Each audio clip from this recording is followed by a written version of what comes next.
So, our next speaker is Caroline Edwards, and Caroline is a lecturer in modern and contemporary literature at Birkbeck, University of London, and she's also a co-founder of the Open Library of Humanities and is the academic project director. Okay, is this working? You can hear me okay? Yeah, brilliant. Just before I start, and thank you for the introduction, and thank you for the invitation as well. I'm delighted to be here. I wondered if I could get a show of hands for how many people in the room would consider themselves kind of hardcore STM scientists, and how many people might be humanities researchers. So who would consider themselves a hardcore scientist? There must be more people who think they're hardcore. Okay, and how many, hands nice and high so I can see them, how many humanities researchers do you have? Okay, so that's quite a good mixed crowd. So some of what I'm saying at least will be quite relevant to some of you. How did I get into open access? I'll just sort of give you a very quick sketch. And you can see the slides, okay. I got really angry, to be honest. I got angry not only on behalf of myself, because as a PhD student or as a lecturer, I was at least able to book a lot of interlibrary loans, and my poor librarians had to spend a lot of time and effort posting all of these interlibrary loans from the British Library up to whichever university I was in. But I was really angry on behalf of my students, and particularly for those of us who work or have worked at some point in sort of post-92 type institutions where budgets are incredibly small. Anecdotally, in one departmental meeting, the subject librarian told us that, you know, we were only allowed sort of 4 journals for our subject. And if we wanted to subscribe to a new journal, which 3 of our lecturers were on the editorial board for, there was a one-in, one-out policy. And so we would have to cancel one of our other subscriptions. So we're talking about very, very stretched resources for a number of humanities subjects. So I became very angry, partly for my students who were really struggling to access various materials. And I was sort of, slightly illegally sharing a lot of my own personal material with them, because that was the only way that I could get them the articles that they needed and the book chapters they needed. But I also became really angry about the fact that people who weren't academics, as we've heard from Joe and Cameron quite rightly, and that this might include a number of different professionals. It might include charities who are investing in medical research, for example, and then aren't able to actually see the results of that search if it's behind a paywall. It could include, in the humanities area, it might be journalists, it might be publishers, it might be editors, people who also need access to the kinds of things that we're publishing. I was very interested to hear that cabinet ministers don't like to base policy on anything they can't access. It might be just, your family members, it might be anybody. So that was sort of how I came into open access. From that position of anger, and I want to follow up on Joe's talk and say that we should use that anger and make it something productive. So today I'm going to say a few things. I'll sort of remind us of some of the key definitions, just for those of you who may not be so familiar with open access, and apologies if you're very familiar and you find this a little bit tedious or boring. I'm going to say something about open access, how it relates to the humanities disciplines, and how they share some things with the sciences and how they differ substantially from the sciences. I'm going to be talking about how we can make it affordable, how we can think about funding practices, and some of the ideas that we're dealing with at the Open Library of Humanities to try and make open access more affordable. And I want to focus on the idea of early career researchers. You guys, but also myself, I'm still an early career researcher, and I've been through the job market very recently, several times. So I have a very keen awareness of what it is that hiring committees, tenure committees, and so on are looking for in their early career researchers and their younger scholars. And I'll draw a few kind of practical examples of how you can make your work available to the public and what kind of journals you could set up if you were interested in doing so. So behind me then, a brief definition of open access. I wanted to sort of think about, is open access something that should concern me, you, as an early career researcher? And I think the answer to that is a resounding yes. In the humanities, it's definitely true that we're behind the sciences. There's a kind of temporal lag taking place. But nevertheless, we should be concerned with making our work open and available. And you're having to juggle the question of trying to make your CV as impressive as it needs to be to get a job. So you're having to publish in certain journals. I don't want to pretend that that's not the reality. It really is the reality. I know that people get shortlisted for jobs because they've published in the right places. So I'm kind of perhaps saying that this generation, us in the room, who are kind of going through an intermediate process of moving towards, transitioning towards a much broader open access, varied kind of publishing ecosystem, if you like, we might have to be kind of selective. I definitely think we should be making our work open, as Cameron was talking about, and I'll come back to that. But we also have to play the game a little bit if we want to be researchers. And I'm sure many of you do want to be academic researchers. So we need to think about how we manage the transition to open access. Okay, so just to remind ourselves then, a few definitions. So this is from the Budapest Open Access Initiative statement published in 2002, which has been extremely influential and has also influenced the Creative Commons licenses. So by open access to this literature, the authors write, we mean its free availability on the public internet, permitting any users to read, download, copy, distribute, print, search, or link to the full texts of these articles, crawl them for indexing, pass them as data to software, or use them for any other lawful purpose. I think Joe mentioned this in his talk. It's very important that we think it's not just us as individuals, whether we're academics or we're the broader public who want to read these materials. Of course, it's also very important that they are machine readable, and that opens up an enormous sort of new area of research in the humanities. It's sort of clustered around ideas of the digital humanities. So we need these texts to be available. So the terms that are used, I know they're problematic, but they do tend to be used. This idea of gold open access, the immediate access to material is free. The moment that something is published, it is completely available with no kind of paywall. And the green open access model, where peer-reviewed articles are deposited in digital repositories. So these would be your lovely subject librarians informing you about what your particular institutional repository might be. But I think the point about self-archiving is also very important, because that, again, suggests this kind of, you can be very active in promoting your research and trying to reach a broader audience, and also building your career, whether you become an academic or whether you go into an alt-ac position or you move outside of academia altogether. Self-archiving on your own website or your own blog or your academia.edu page can be very useful indeed. And there's also, I suppose, a broader point to be made about the way in which digital scholarship is becoming democratized. So because of the possibilities that the internet affords us, because we're no longer restricted by space or brevity, because we can put up perhaps more than one version of an article, a preprint or a postprint, or we can version our pieces of work, it means that new kinds of scholars can be making their work available to the wider public.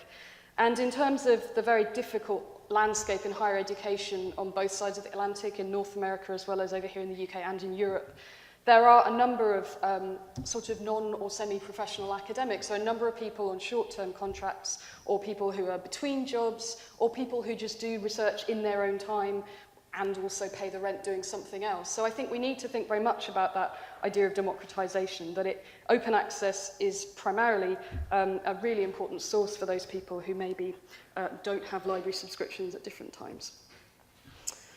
Okay, so the humanities and the sciences then. Joe told us a little bit earlier and used some very illustrative graphs, I think, to give us some sense of this idea of the serials crisis and the way in which commercial publishers have been profiting enormously. Their profits have been rising over the past 30 years, well above inflation, above companies like McDonald's or even oil companies. It's really, really quite shocking when you look into the kinds of money that we have to pay to them. And as a result of this, the humanities have been disproportionately affected. There is just quite simply a lot less funding for humanities research. There's a lot less kind of cooperation with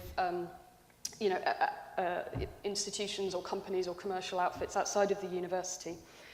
And this has had a knock-on effect in terms of monograph publishing as well. So the more it costs our libraries to have to invest in these expensive journal packages. They're bundled up, as you probably well know, so that you're having to subscribe to a whole range of journals. The less money there is left in the pot for libraries to then be investing in monographs. Monographs used to be published perhaps 1,000 copies or more, and now we're down to sort of 100 to 200 copies for every new monograph. So it's really, really serious. And there are a number of different open access and publishing organisations who are looking very carefully into what we can do to try and help monograph publishing. So some idea of sort of cross-subsidising articles and monographs is something that we're working on at the Open Library of Humanities that seems very important. This question of prestige then, this is particularly relevant to us as early career researchers. It's something that you might like to think about as a kind of trap. We're calling it a prestige trap, in which the prestigious journals that you know you need to try and get published in to make people aware of you as a promising, scholar.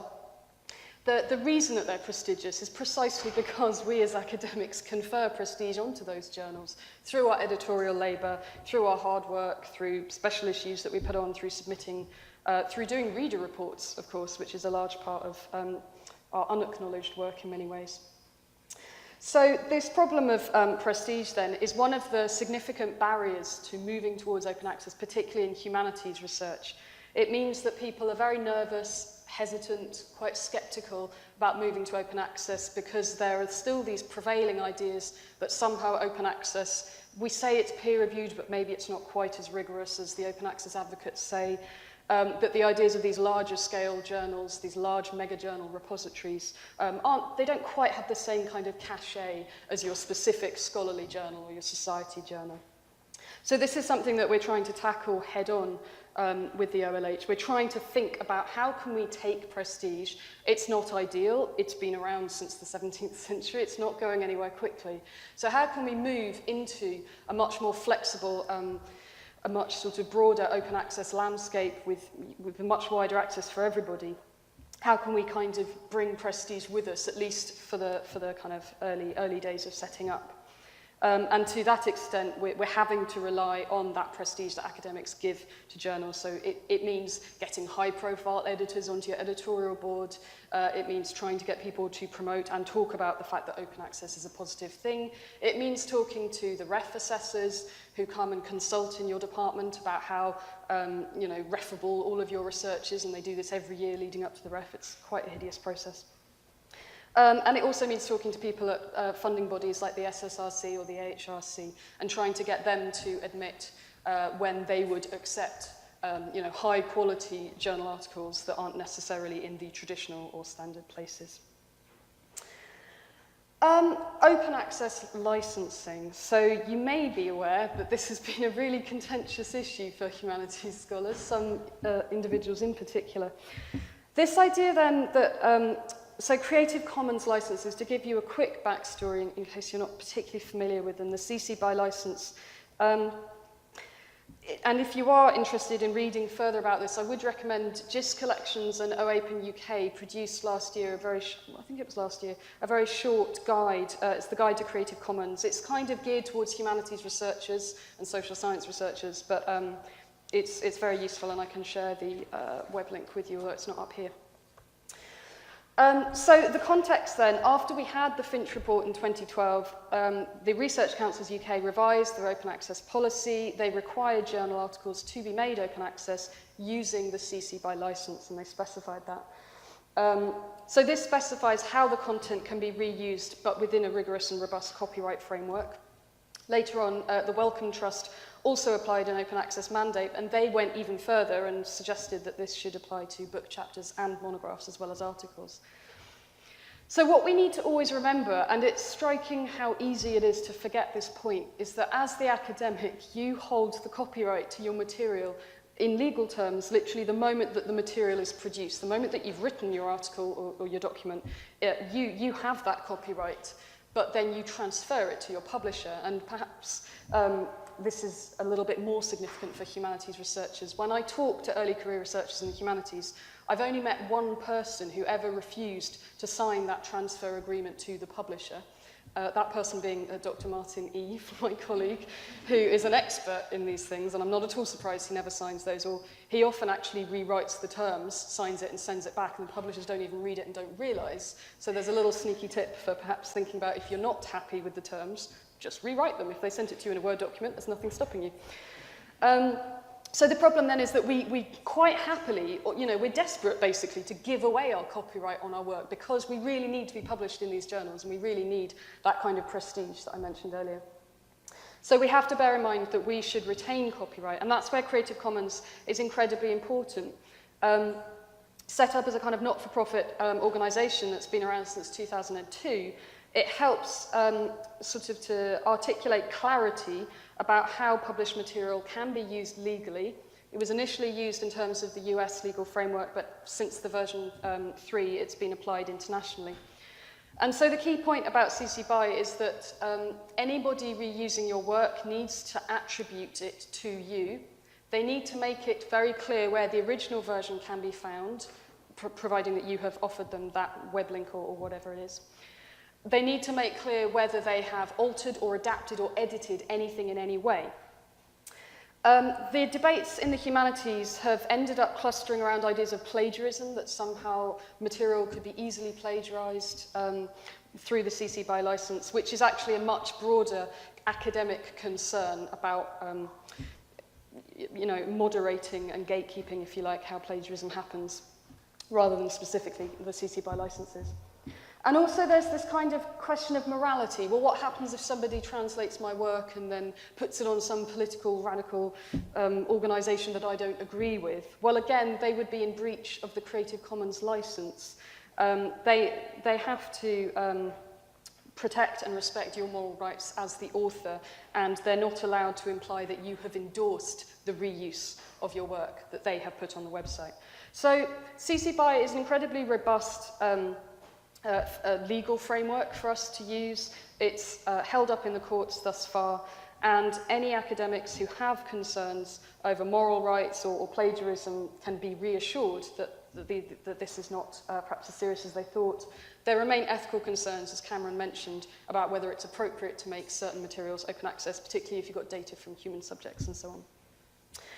Another point that we should bear in mind then is this, data mining, text mining of large corpora of materials is incredibly important and opens up research in unprecedented ways. As Peter Suber has written, serious research is mediated by sophisticated software these days. If our machines don't have access, then we don't have access. So that's something that we do need to remember. I'm just going to say something briefly. I've mentioned open access monographs. I think the crisis in monograph publishing is much more serious in the humanities. It applies much more. For us, the scholarly monograph really remains the benchmark of academic, of your credentials. You need to publish your PhD as a monograph, and thereafter your career moves through these threshold stages of how many monographs you've published and where you've published them. So we remain at the Open Library of Humanities absolutely committed to monographs. We don't want to see them go away. We feel that it's very important to have that long-form dialogue. Research needs that kind of length in order to develop complex and interesting ideas.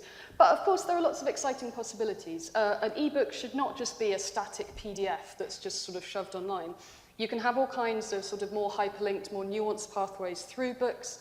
You can have annotative functions whereby readers can be annotating on the monograph online and entering into a conversation with other readers, as well as with the author yourself. So there are interesting things we can do with them.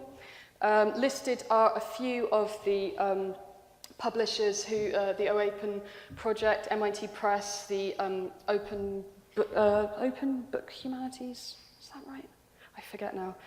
Ubiquity Press, who I'm going to say a bit more about in a moment. And then overlay journals is something I'll actually touch upon in a minute. Okay, so the really crucial question, how are we going to fund all of this? We're not denying the economic realities of publishing online. Of course, there still remain all of the usual publishing costs in terms of copy editing, in terms of the back end of communication with your editors, with your authors, and so on.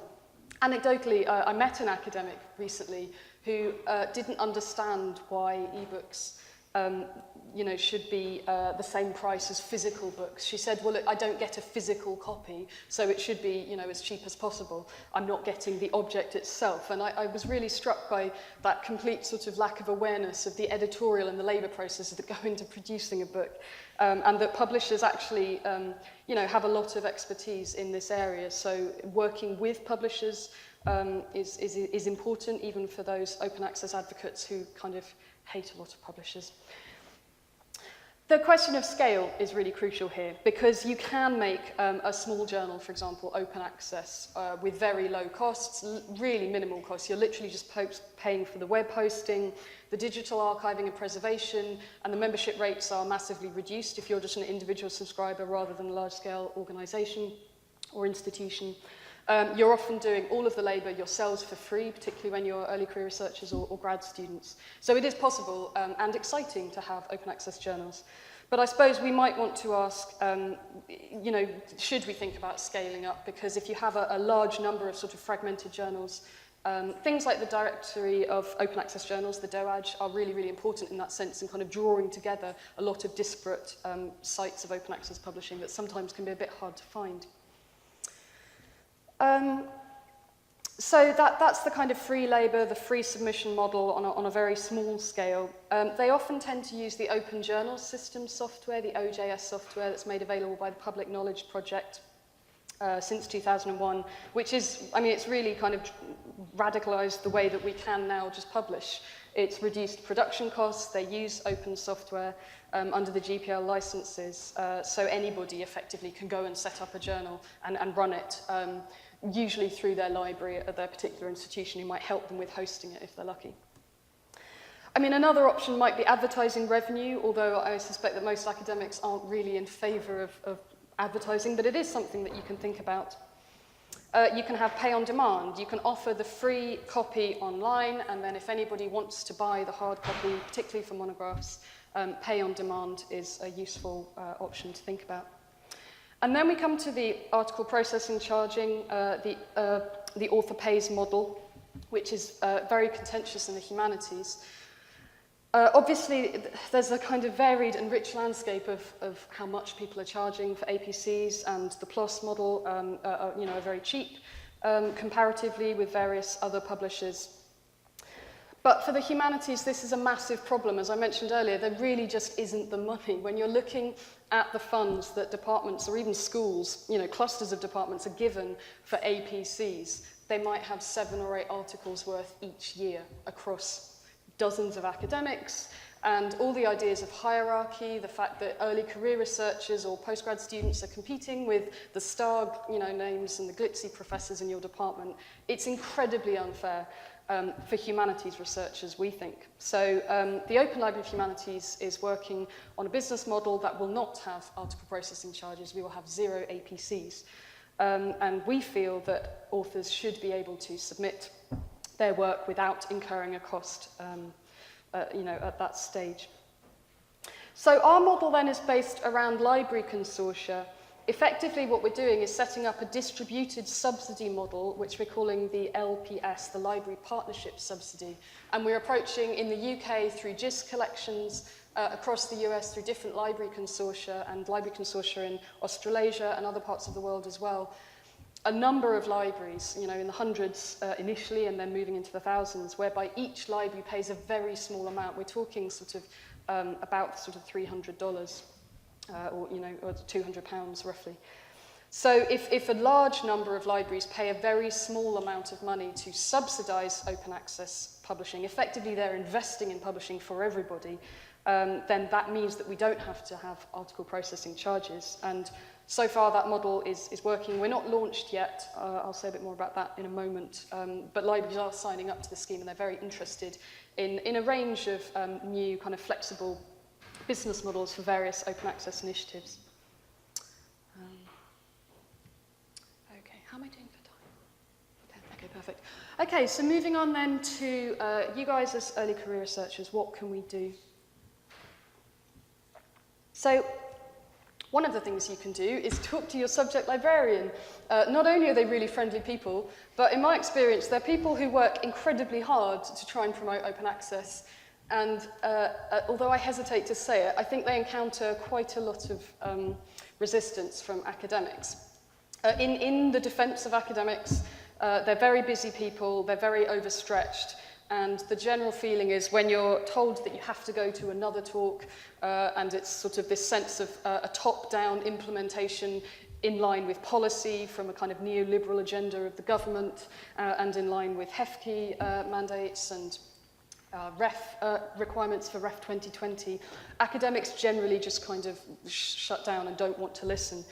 So I suppose my appeal to you guys, for those of you who are researchers or academics in the room, would be to definitely follow Cameron's advice and definitely talk about open access. I've often found, and Martin has found as well, that when we talk to academics, sort of from one academic to another, they're much more receptive to thinking about open access than switching off when, you know, a dean tells them that they need to do it or something.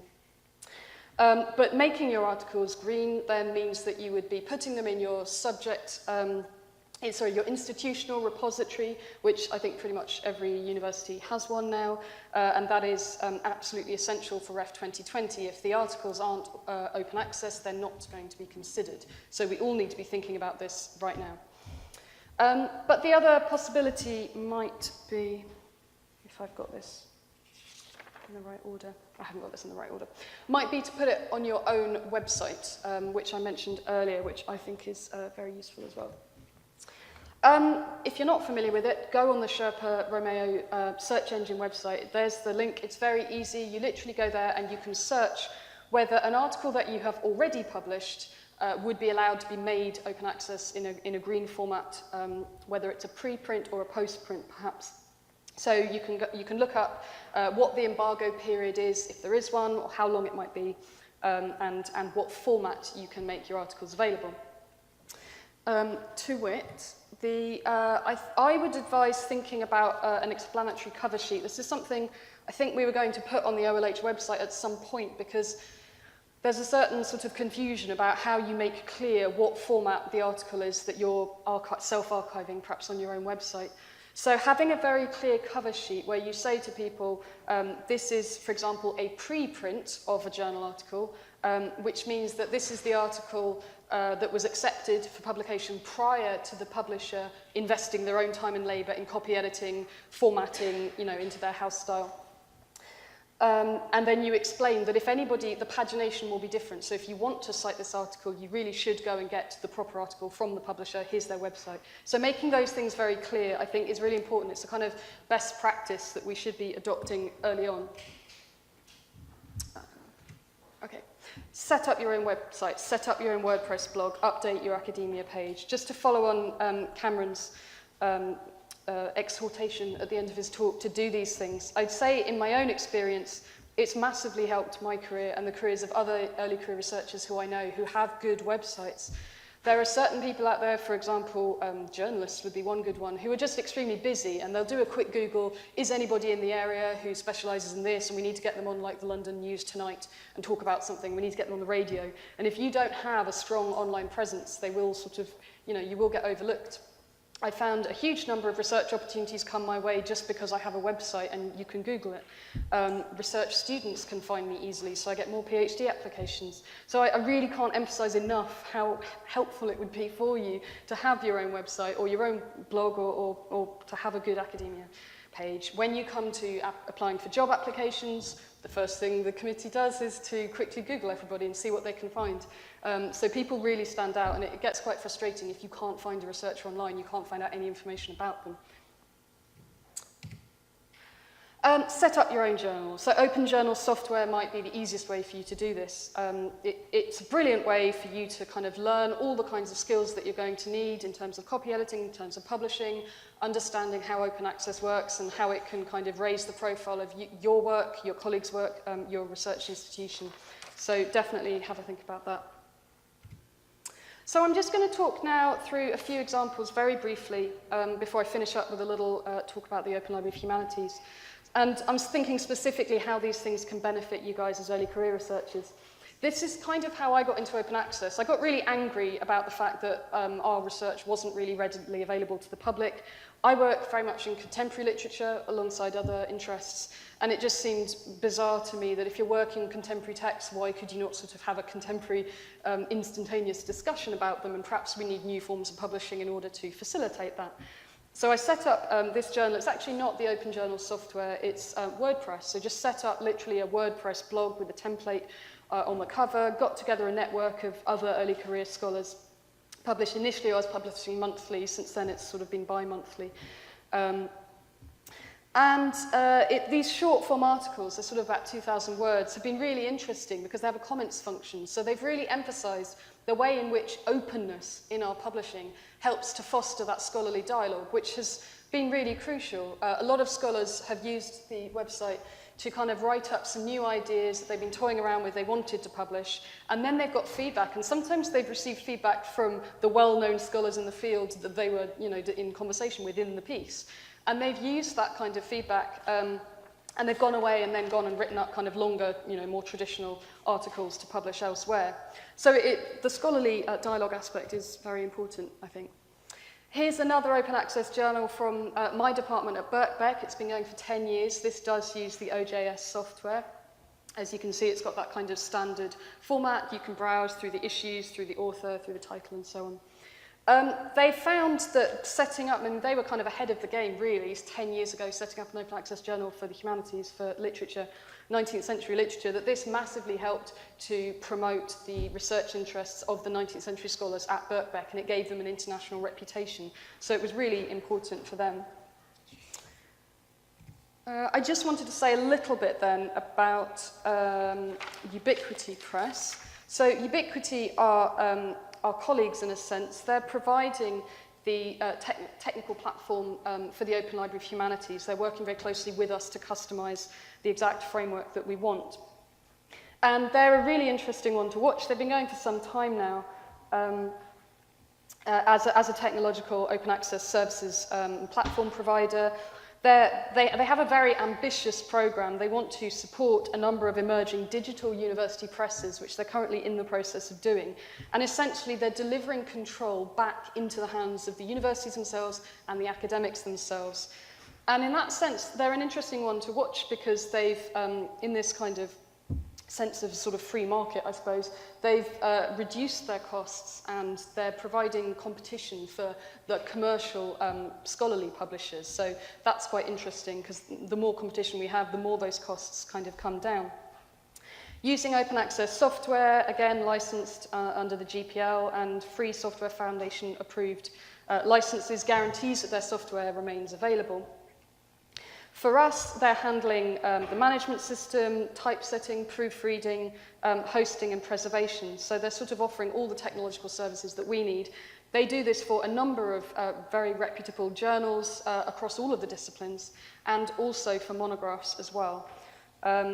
One of the things I find very exciting about them is their kind of geeky excitement about sort of the new, sort of more social networking aspects of journal articles and monographs. So they're interested in setting up kind of social networking buttons, using annotative software so that you can go on, read a journal article, comment specifically on one paragraph that you're interested in. You can see how many other people are interested in that paragraph, and you can start having these kind of conversations. You can really easily tweet a link to that section of the article. The author can then see very clearly what the stats are, who's been tweeting their article, who's been talking about it. They can jump in and have a conversation as well. And for me, this is kind of mind-blowing. This has not happened in the humanities so far. And the idea that our work can be available in that way and open to a rich dialogue with all kinds of individuals, whether academic or not, is really, really exciting.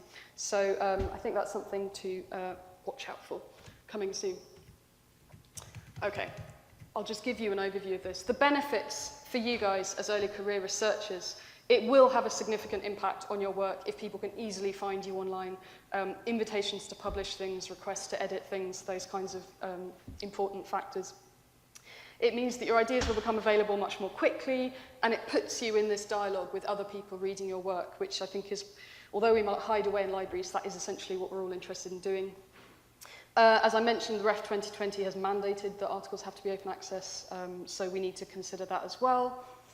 I suppose another point, the improved submission systems and the sort of the back-end side of publishing are really kind of improving the way in which it's very clearly articulated between all the various different section editors and the managing editors and the proofreaders and copy editors and so on. And for you guys, this means that the submission, the time between submitting and then receiving your feedback and receiving confirmation whether you're being published or not is going to be shrinking, and that's really important. That means our research can get out more quickly, which is a huge issue in the humanities research, because humanities scholarship of necessity moves sort of much more slowly than scientific research. But I think the technological and open source software advances are really exciting in that respect. I'm afraid I'm not going to talk about that because I'm almost out of time. I'm just going to finish then on a little bit about the Open Library of Humanities, if I may. This is sort of a concrete example of what Martin and myself and an enormous network of really distinguished scholars in all of our different committees. We have a kind of committee structure, if you like, primarily academics, but also a number of tech experts and people writing code and librarians and other people involved in publishing. We set this up because we were just so frustrated and angry and worried and concerned about what's going to happen to humanities scholarship if we don't do something, and those costs that you saw in Joe's talk just keep rising each year. So we wanted to have a kind of community-organised, respected, international and prestigious, digitally preserved, open access mega journal. Essentially, that's a large-scale journal covering a number of different humanities disciplines, and some sort of edging into social sciences, legal theory, political theory, and so on. We're also having a monograph publishing pilot. We're working with Harvard University Press, Oxford University Press, Cambridge University Press, and the Open Book Publishers, OBP, that I mentioned earlier. So it's academic-led. We have a transparent process of consultation. If you're interested, you can go and look up some of our committee minutes, and you can see some of the discussions that people have been having. A very varied set of ideas about how we should proceed, what kind of peer review should we be using, how do we scale up to a large number of articles, how do we make sure that the OLH has that prestige that I mentioned earlier, which is really crucial in the humanities disciplines, where a number of researchers are sceptical about whether open access is really the right thing to do, even though they know that they have to do it. In terms of funding, we're very fortunate. We've recently received a substantial grant from the Andrew W. Mellon Foundation, philanthropic funder in the United States, who are really important. They fund a number of projects. They funded JSTOR many, many years ago. And we've also received funding from the Public Knowledge Project, PKP, who wrote the OJS software and open monograph software as well. I suppose sort of maybe the thing to finish on, I don't want to talk too extensively. I'm happy to answer any questions if you have any, or come and talk to me afterwards. One of the things that I think is really interesting is that we're going to be implementing overlay journals. This isn't a new idea, but it's not been implemented, to my knowledge, in humanities scholarship so far. And the idea then is that we have this large-scale mega journal, what some people refer to as a kind of bucket.